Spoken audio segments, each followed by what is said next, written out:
In the autumn of 1867, on a lonely and half-forgotten stretch of road between Joplin and Springfield, Missouri, federal investigators made a discovery that would stain the Ozarks with fear for generations.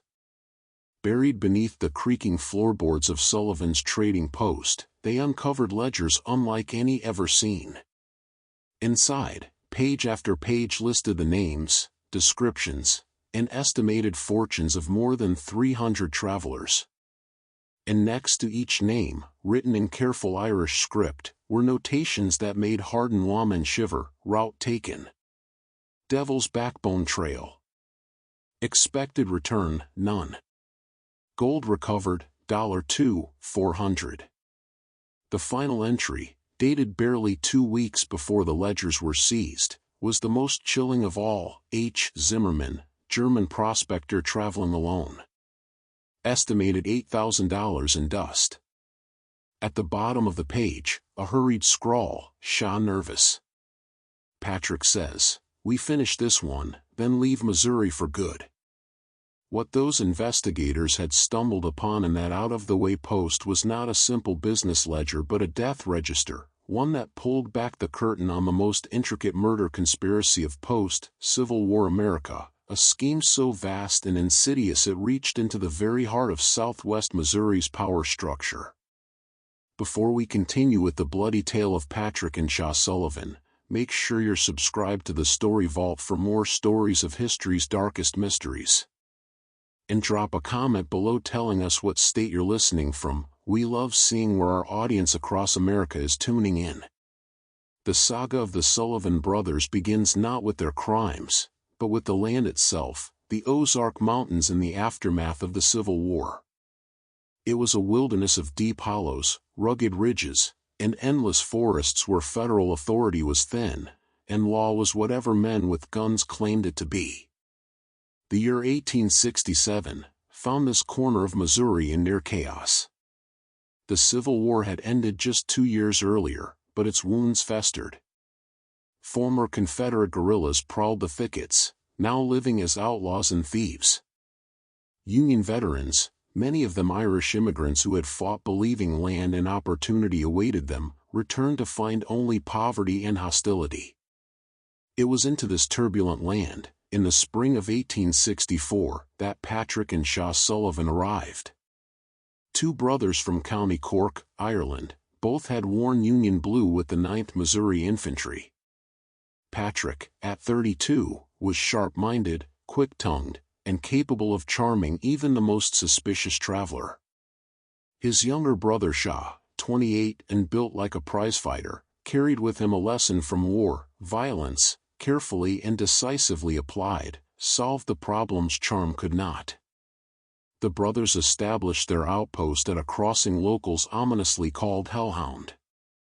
Here, the main road from Joplin to Springfield intersected with Devil's Backbone Trail, a treacherous but shorter route through the Ozark wilderness. The site was perfect, isolated enough to avoid federal patrols, but at a natural choke point for weary travelers who needed supplies, rest, or guidance. The post itself was unimpressive, a log structure with a false front to appear more substantial, shelves of basic provisions, a few tables where men could drink and trade stories. Yet the Sullivans made it remarkable by design. Patrick could win the trust of a stranger within minutes, while Shaw's looming presence guaranteed that suspicions melted into silence. By 1867, the Missouri Ozarks were experiencing an unusual economic boom. The California gold rush was fading, and many prospectors were heading east with their hard-earned fortunes, crossing Missouri on their way to families in Illinois, Indiana, and Ohio. They carried not just gold dust and nuggets, but the wealth of years of brutal labor in Sierra Nevada mines. These men were exhausted, rich, and far from law's protection. Local towns eyed them with both opportunity and unease. Their money was welcome, but they were hardened men, quick to distrust, quicker to draw a weapon. Yet the Sullivan brothers possessed a gift no one else had.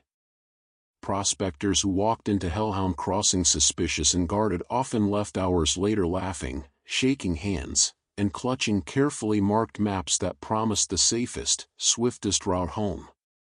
But the community never guessed the truth. The Sullivans had spent their first year not simply running a post, but weaving a net of corruption and intelligence, one that would make their humble cabin the headquarters of the most lucrative criminal enterprise the Ozarks had ever seen. The first cracks appeared in October of 1864. Martha Hensley, a farmer's wife, carried a basket of eggs to the Sullivan post one crisp evening. The smell of wood smoke hung heavy in the air as she raised her hand to knock at the back door.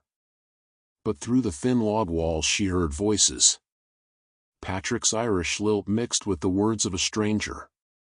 The German fellow, Klaus, or something, he left 3 days ago with enough gold to buy half of Springfield. Took the devil's backbone like you told him. Should have reached the main road by now. But no one's seen him. Patrick's voice came smooth, almost casual. Ah, that trail is wild country. A man alone out there, anything could happen, bandits, animals, accidents. Who's to say? But the timing, the stranger pressed. Every time you send someone that way. Shaw's deep voice cut through, sharp as a blade. You questioning our judgment? Best watch your tongue. Maybe Sheriff Dalton would like to hear your doubts. A silence heavy with menace followed. The stranger backed down. Patrick's voice turned light again. Bad luck follows some men like a faithful dog. Now, about that payment we discussed. Martha stepped away, shaken. She slipped home without delivering her eggs, her mind racing. But who could she tell? Sheriff Thomas Dalton was Patrick's drinking companion. Federal marshals rarely ventured into the hills. And what had she truly heard? Hints, insinuations, nothing solid.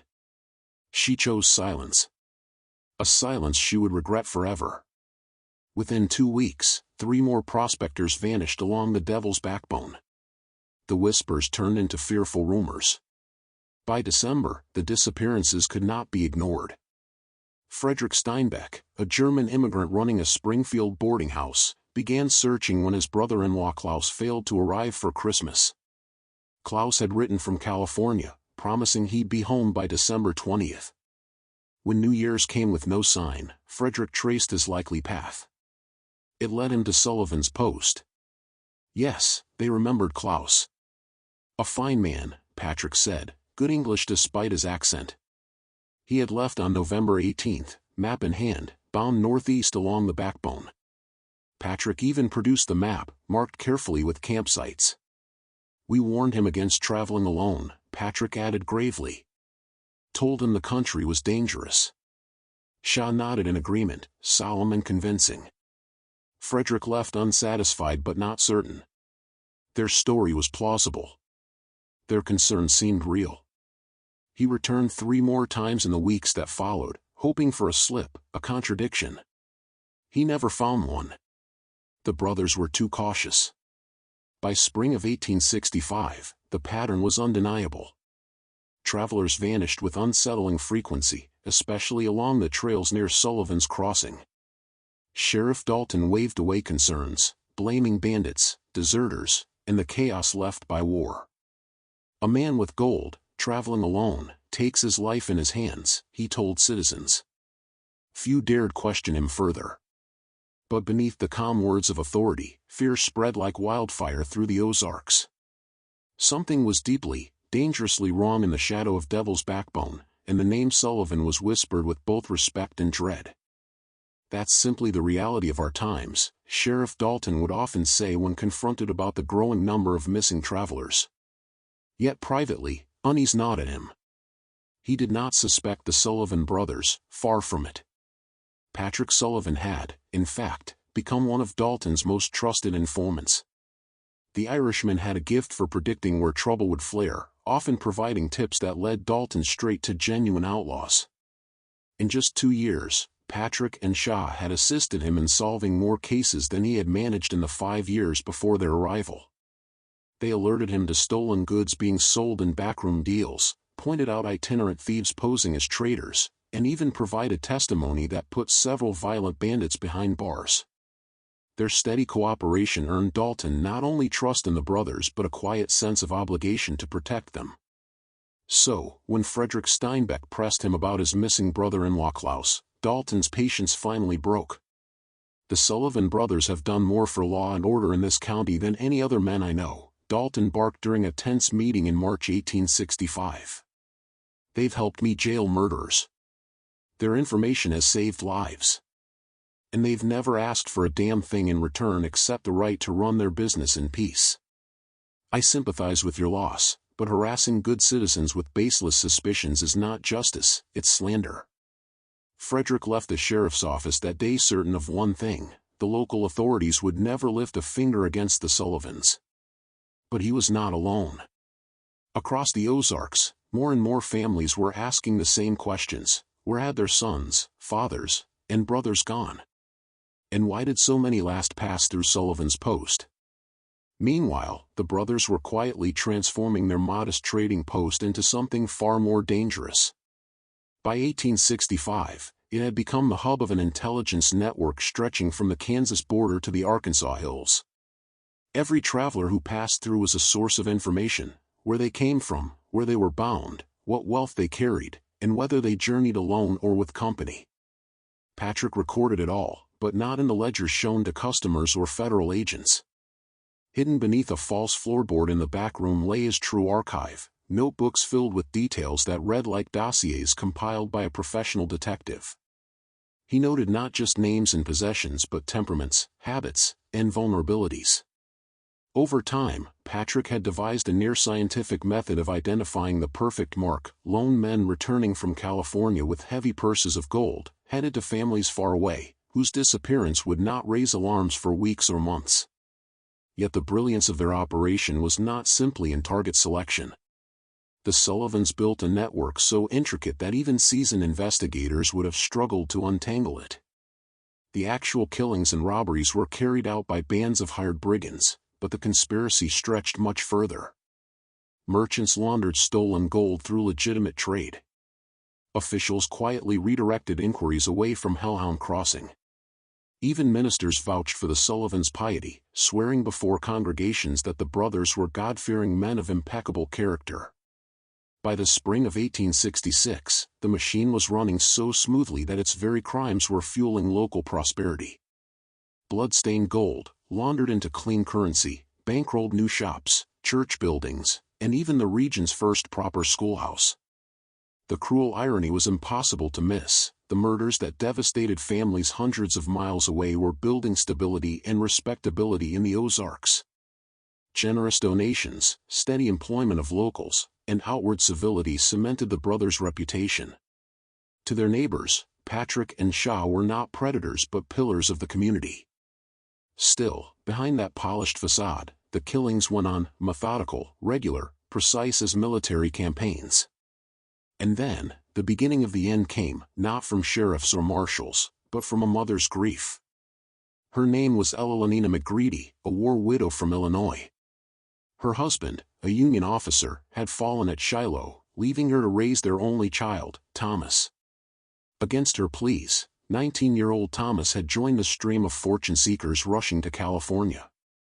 He promised her that within 2 years he would return with enough gold to buy the neighboring farm and begin a family of his own. And in March of 1866, a letter arrived. Thomas had been moderately successful in the mines. He was bringing home roughly $3,000 in dust and nuggets, enough to fulfill his dream. His words were bright with hope and filled with thanks for his mother's sacrifices. But by May, Thomas had not returned. Weeks dragged into months with no word. Elalina waited as long as she could, but then resolved, if her son did not come home, she would go out and find him. Unlike most mothers of her day, she was not without tools for such a task. During the war, she had assisted Union intelligence officers with casualty reports and missing soldier inquiries. She understood records, patterns, and how to separate rumor from fact. By the summer of 1866, she had packed her notes and maps and set off for Missouri. Arriving in Springfield in August, she began her investigation not with emotion but with method. At every inn, farm, and post along Thomas's intended route, She showed his photograph and recorded each response. Some remembered him clearly, polite, well-spoken, paying his way in full. But the trail ended abruptly after one particular stop. On April 15, 1866, Thomas had reached Sullivan's trading post. After that, no one had seen him alive again. When she finally entered the post that September, Elalina was already bracing for the worst. Yet Patrick welcomed her with warmth. His voice softened as he expressed sorrow for her loss.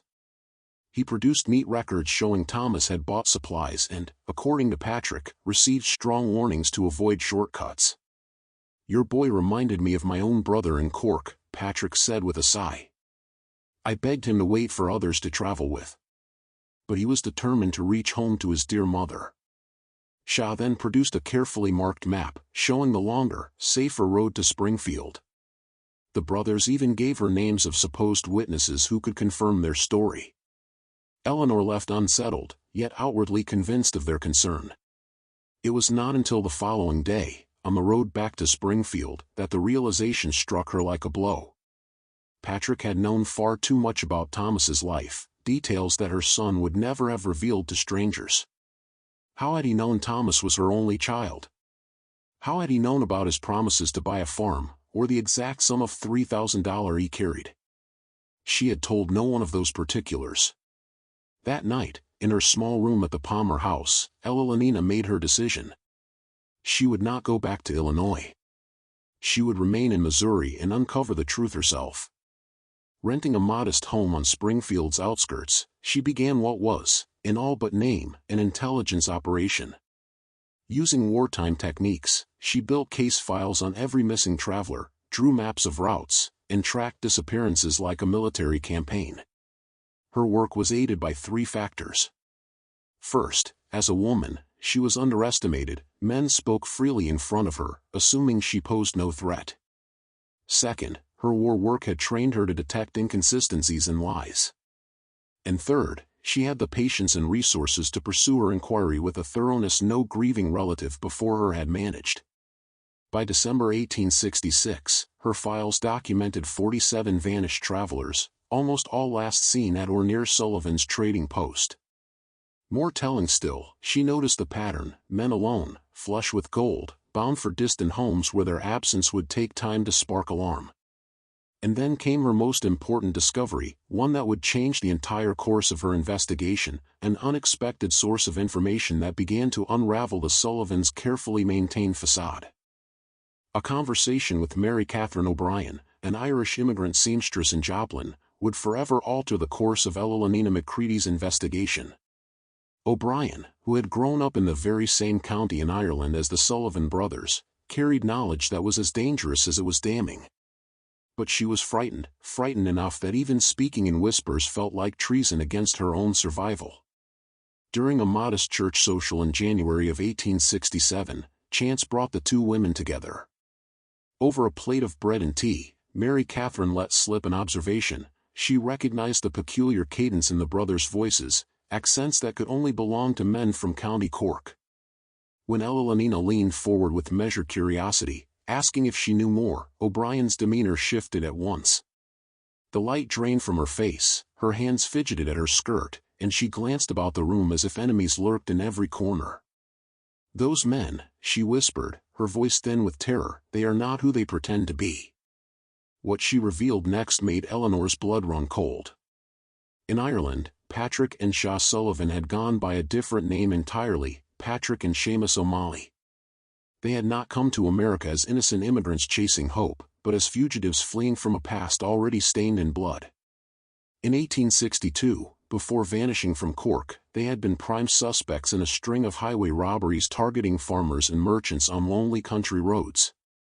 Their scheme was ruthless yet cunning. With chilling efficiency, the O'Malley brothers identified which farmers traveled with money from markets and arranged for ambushes. Most victims never returned home, even those who complied with the robbers' demands. "My own uncle served as constable in those years," Mary Catherine confided days later, in the secrecy of Elalina's home. "He told me the O'Malley brothers ran a system so well-oiled that travelers disappeared as if the earth itself swallowed them. They never left witnesses, Mrs. McCready. Never. For Eleanor, the truth crystallized with horrifying clarity. These were not opportunists who had stumbled into murder out of desperation.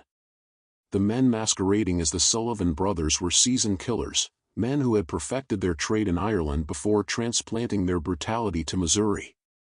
The so-called trading post was nothing more than a refinement of their original enterprise, disguised under the veneer of frontier respectability. But revelations of such magnitude rarely come without cost. Less than a fortnight after her disclosure, Mary Catherine O'Brien vanished. One cold night, she slipped away from her boarding house in Joplin with only a small satchel of belongings. Her landlady claimed she left in haste, but no letters, no messages, and no sightings ever followed. To the Irish community, it was as though she had been erased. Evelina, however, understood the grim truth. The Sullivan brothers had learned of O'Brien's betrayal.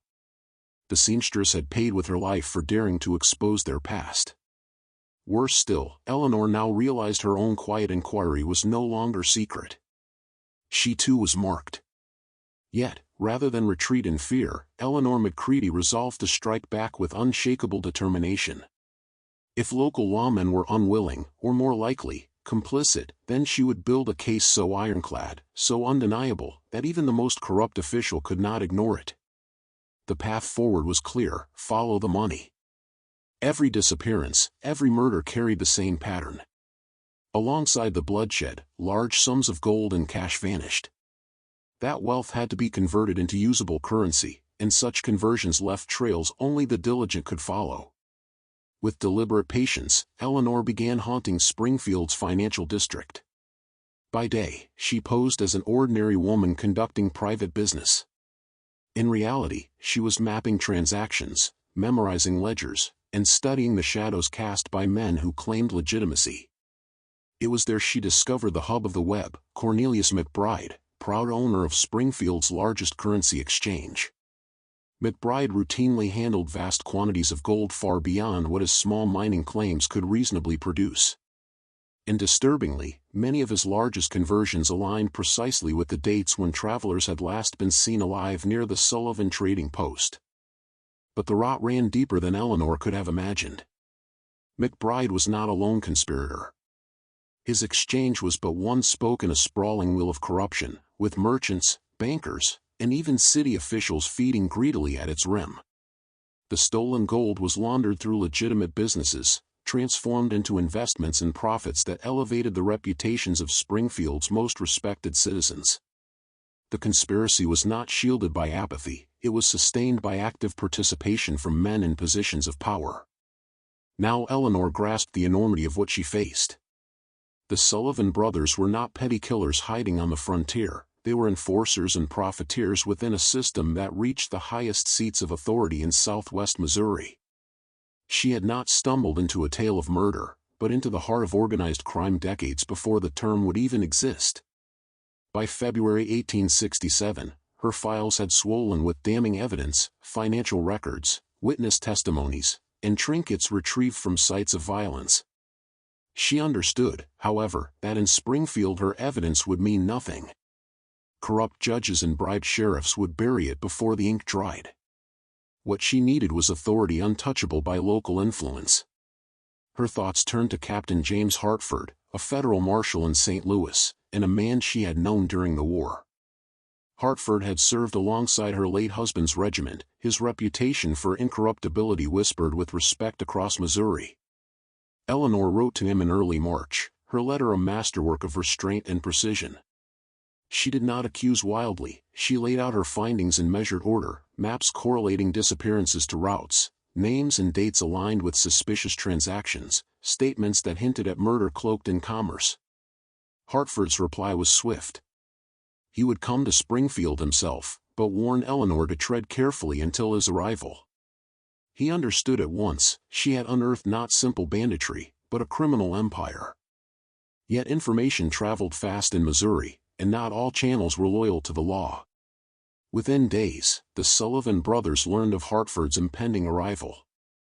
Their network, its roots reaching even into federal offices, stirred like a serpent disturbed in its den. On March 15, 1867, Hartford entered Springfield under an assumed name, carrying few papers and fewer allies. His first meeting with Eleanor took place beneath the quiet sanctuary of a Lutheran church, its pastor providing the basement as refuge. For 3 hours, Eleanor unfolded the breadth of her discoveries. Hartford, a hardened veteran, found himself shaken. "Mrs. McCready," he muttered at last, studying her charts and lists, "what you have here isn't murder for profit. This is an empire of blood." The danger was clear. They could not move slowly, for delay would mean exposure.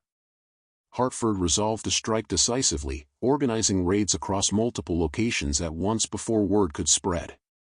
At dawn on March 18, 1867, federal agents descended on Sullivan's trading post, McBride's Exchange, and the homes of 6 conspirators.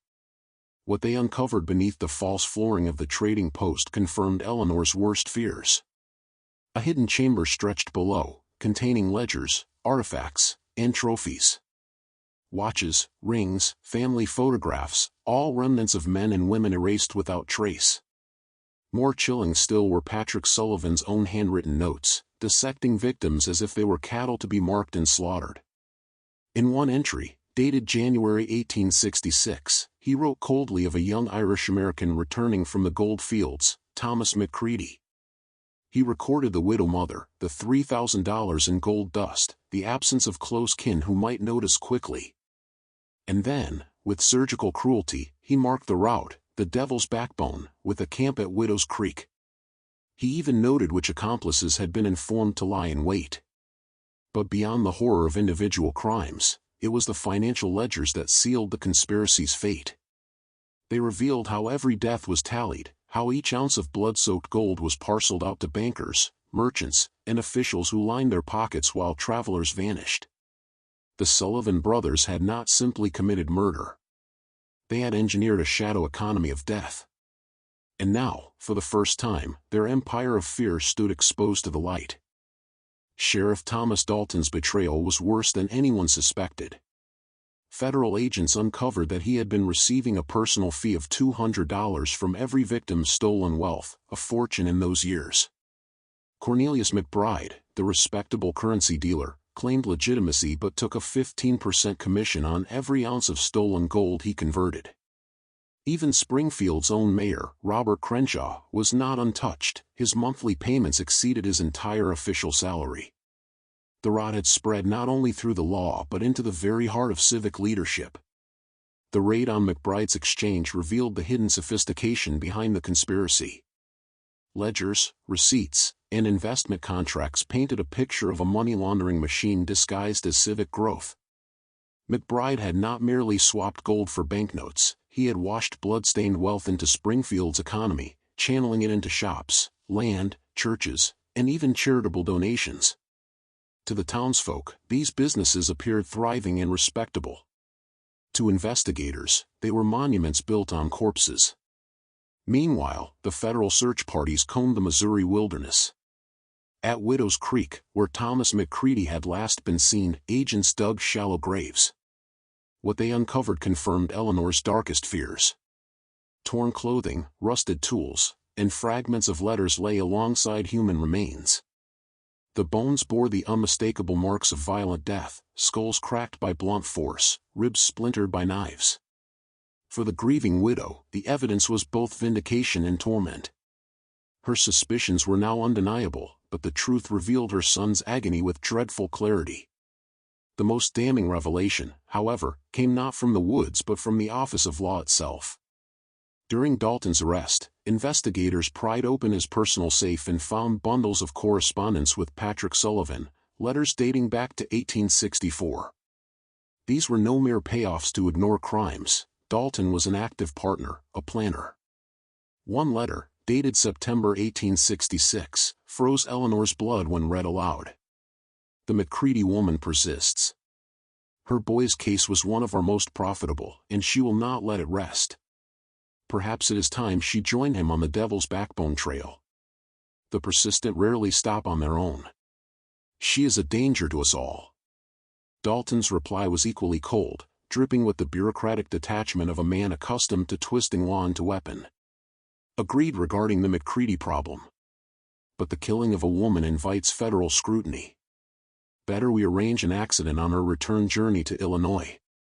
Bandits on the road are common. I can provide her travel details. The discovery was chilling beyond words. Eleanor McCready had been living under a death sentence for months, spared only because she had not returned home as expected. Her decision to stay in Missouri and continue investigating had inadvertently saved her life. As word of the arrests spread across southwest Missouri, the sheer breadth of the Sullivan conspiracy began to surface. It was not only Dalton, McBride, or a handful of thugs. Dozens of seemingly respectable citizens had been complicit. Merchants who sold goods purchased with blood gold. Bankers who issued loans against laundered funds. Clerks who redirected investigations for a price. Together, they formed a web so dense that the entire economy of Springfield trembled when it was torn apart. Businesses collapsed overnight. McBride's exchange shuttered, leaving honest clients destitute. Springfield's First Methodist Church teetered on ruin when investigators revealed that a large portion of its new building fund had been donated with laundered murder money. Even families who had accepted anonymous contributions toward weddings or funerals found themselves tainted by blood-stained coin. But the most terrifying revelations came from the Sullivan brothers themselves. Under interrogation, Patrick, facing inevitable execution, abandoned denial and spoke with disturbing pride. Between April 1864 and March 1867, the network had murdered 127 men and women, stripping them of more than $400,000 in gold and cash, a staggering fortune in those years. "We weren't bandits," Patrick boasted, his eyes gleaming with a warped sense of superiority. "Bandits are reckless fools. We were businessmen. We understood that information is more valuable than any blade or pistol. With planning, with precision, the risks vanish, and profit is all that remains." Shaw Sullivan's confession was colder still. He offered fewer words, but what he shared chilled the marrow. He described killings with the detachment of a soldier recounting drills: a swift knife, a garrote pulled from behind, a pistol fired once into the skull. Most victims never had time to scream. The murders were staged to mimic bandit attacks or accidental deaths. Bodies were hidden in ravines, waded in creeks, or buried beneath roads later traveled by unsuspecting wagons. Yet their confessions revealed something far darker than Missouri alone. The brothers admitted they were not the only ones. Networks existed elsewhere, in Arkansas, in Kansas, even farther west. Techniques, contacts, and routes were exchanged among groups like merchants sharing trade secrets. The Sullivan operation was merely one head of a growing hydra, organized murder for profit spreading across the American frontier. The trials began in St. Louis in October 1867, a spectacle that gripped the nation. Newspapers christened it the Missouri Murder Machine. Eleanor McCready's testimony, coupled with Hartford's evidence, stunned even seasoned lawmen. Patrick and Shaw Sullivan were convicted of 127 murders and hanged on Valentine's Day, 1868, before a crowd of more than 3,000. Families of the dead traveled from across the country to see justice carried out. Patrick's last words revealed no remorse. To the prison chaplain he sneered, "We gave them quick deaths. That's more mercy than the world gives most men." Justice extended beyond the brothers. Sheriff Dalton and 12 conspirators received life sentences. McBride and 6 others were given 20 years. Dozens of local leaders were disgraced, their fortunes ruined. Springfield's glittering facade of respectability was shattered, revealing a city built on bones. The nation hailed Eleanor McCready as a heroine. Papers called her the widow who tamed Missouri's murderers. The federal government even offered her a post in the new investigative division, an office that would one day become the FBI. Eleanor refused. She returned instead to Illinois, to her family farm, preferring the solitude of the land to the politics of Washington. But though her efforts toppled an empire, victory brought no peace. She learned the truth of her son's fate, but truth proved a merciless companion. Patrick's clinical notes describing Thomas's final days haunted her until her death. She knew her son had died not as a man, but as a line in a ledger, preyed upon for profit. The Sullivan conspiracy reshaped America. The federal government, recognizing the vulnerability of frontier travelers, established patrol routes and better systems of interstate communication. It was the first recognition that crime could operate on a scale far larger than any one town or county. Yet the deepest scar was left on trust itself. The brothers had thrived not because of brute force, but because they appeared respectable, smiling hosts at their trading post, pillars of community life. They exploited humanity's instinct to trust a neighbor, only to turn it into a weapon. Hellhound Crossing, where the trading post once stood, was reduced to ashes. But the ground itself seemed cursed. For decades, travelers avoided the intersection. Those forced to pass by swore they felt an oppressive weight, as though the soil remembered the screams it had swallowed. Though federal files on the Sullivan case remain sealed, some historians suspect it was not supernatural whispers but rather evidence of other active networks that led authorities to bury the records. The true scope of organized frontier murder may never be fully known. In 1902, 35 years after the Sullivan brothers' hangings, railroad workers stumbled upon a mass grave of 47 bodies along the Old Devil's Backbone Trail. Personal effects matched descriptions from Eleanor's files, confirming that even Patrick's confessions had understated their crimes. The discovery begged disturbing questions. Had the brothers killed more than they admitted? Or had their accomplices, undetected, continued the killings long after their leaders swung from the gallows? Eleanor McCready herself died in 1894. Among her papers, historians found unfinished letters and notes suggesting she believed the Sullivan conspiracy was but one branch of a much wider network stretching into Colorado, Nebraska, and Texas. Even in her final days, she remained convinced that the Missouri horror was only a glimpse of something larger, a national web of murder for profit hidden within the fabric of America's expansion. The true number of the dead, the full reach of the network, and the identities of those who escaped justice remain mysteries sealed in silence. Patrick's records hinted at special arrangements for certain high-value targets, but the details died with him on the scaffold. And so, the last mystery of the Sullivan brothers lingers, not in what was revealed, but in what remains forever hidden. Modern historians who have pored over court transcripts, sealed fragments of federal reports, and Eleanor McCready's surviving papers now believe that the Sullivan brothers' bloody trail stretched far beyond the 127 victims officially attributed to them. A troubling number of disappearances from the same period, never conclusively tied to the conspiracy, bear the same hallmarks of their systematic predation. Among the most suspicious were the vanishings of a California state legislator en route to Washington, D.C., a wealthy mine owner last seen between Missouri and Illinois, and at least 3 federal officials whose mysterious deaths were long dismissed as accidents or illness. To those who study the case, these are not coincidences but unfinished threads in a far larger tapestry of organized murder. The physical landscape of their crimes has also refused to shed its ghosts. The notorious trading post at Hellhound Crossing, where so many travelers unknowingly sealed their fate, was rebuilt in 1889 as a respectable mercantile. Its owners stocked shelves with flour, tools, and cloth instead of whiskey and stolen goods. But the attempt at rebirth failed within 2 short years.